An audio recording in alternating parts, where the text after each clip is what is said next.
मित्रांनो, प्रत्येक ration card धारकांना ई-के.वाय.सी करणे अत्यंत आवश्यक आहे. नाहीतर येणाऱ्या 1 मार्च 2025 पासून तुम्हाला धान्याचा लाभ मिळणार नाही. तुम्ही जर ई-के.वाय.सी केले नाही तर. ई-के.वाय.सी करण्याची अंतिम तारीख 28 फेब्रुवारी आहे. या 28 फेब्रुवारी तुम्ही ई-के.वाय.सी करून घ्या, अन्यथा तुम्हाला धान्य मिळणार नाही.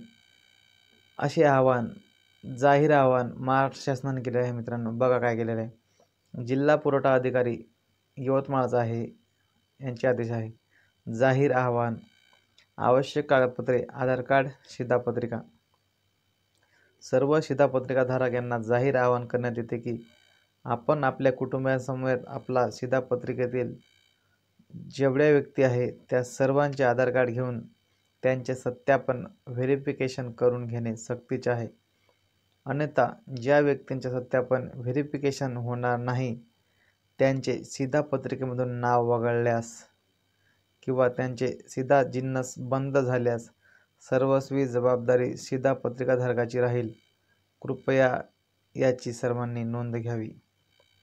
तर बघा मित्रांनो, ज्या व्यक्तीने के.वाय.सी केले नाही त्या व्यक्तींचा आता यापुढे धान्य बंद होणार आहे.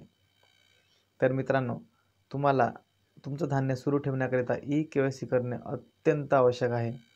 नाहीतर येणारा 1 मार्च 2025 पासून तुम्हाला धान्य मिळणे बंद होईल.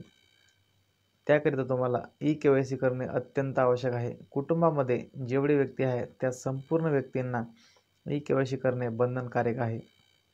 आणि धान्यच नाही तर यापुढे सरकार धान्याच्या बदली तुम्हाला प्रत्येक व्यक्तीच्या नावाने 150 रुपये असे देणार आहे.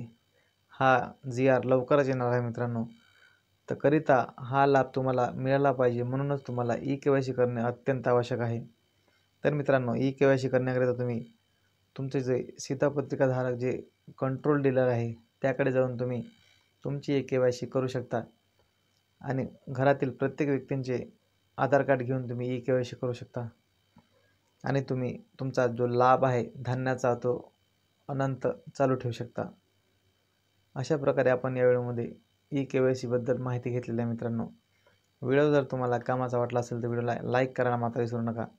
आणि चॅनलवर जर तुम्ही नवीन आला असाल तर चॅनलला सबस्क्राईब करायला मात्र विसरू नका. धन्यवाद.